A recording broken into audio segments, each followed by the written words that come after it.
Bus terminal এবং railway স্টেশনের খবর জানবো। দুজন সহকর্মী অপেক্ষা করছেন। প্রথমে যাচ্ছি গাবতলীতে, সহকর্মী লাভলি বিথি আছেন। বিথি, বাসগুলো সময় মতো ছাড়ছে কিনা জানাবেন। ভোগান্তি তো আসলে বরাবর থাকেই, আমরা যেমনটি দেখি ঈদযাত্রা নির্বিঘ্নে রাখার চেষ্টা করা হলেও ভোগান্তি পিছু ছাড়ে না। সেক্ষেত্রে কি অবস্থা দেখছেন? যেমনটি আপনি বলে দিয়েছেন যে ভোগান্তি সবসময় আমরা দেখি, এবারও কিন্তু তার ব্যতিক্রম নাই।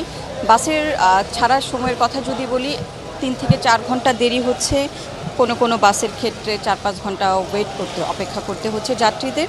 তার কারণ হচ্ছে যে ঠিক এই সময়টায় একে যেমন সরকারি ছুটি শুরু হয়ে গেছে, আজকে থেকে আবার শিল্প কারখানা শ্রমিকদের ছুটি হয়ে গেছে, যার কারণে হচ্ছে যে ট্রেন বা লঞ্চের ক্ষেত্রে যে বিষয়টি থাকে, যে অগ্রিম টিকিট নেওয়ার ক্ষেত্রে যে বিষয়টি থাকে, বাসের ক্ষেত্রে অগ্রিম টিকিট বিক্রি করা হলেও ইনস্ট্যান্ট কিন্তু ওরা টিকিট বিক্রি করে বেশিরভাগ পরিবহন মালিকরা।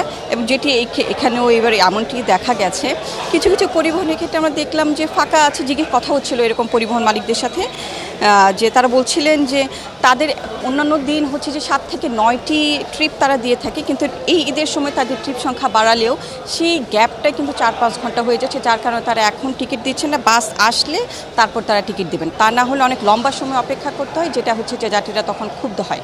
ভাড়ার ক্ষেত্রে যেটি বলছিলাম যে ভাড়া বেশি হচ্ছে, কোনো পরিবহন বেশি নিচ্ছে। তবে এই ক্ষেত্রে পরিবহন মালিকদের একটি যুক্তি তারা যেটি বলছে, বরাবর এই যুক্তিটি তারা দিয়ে থাকেন।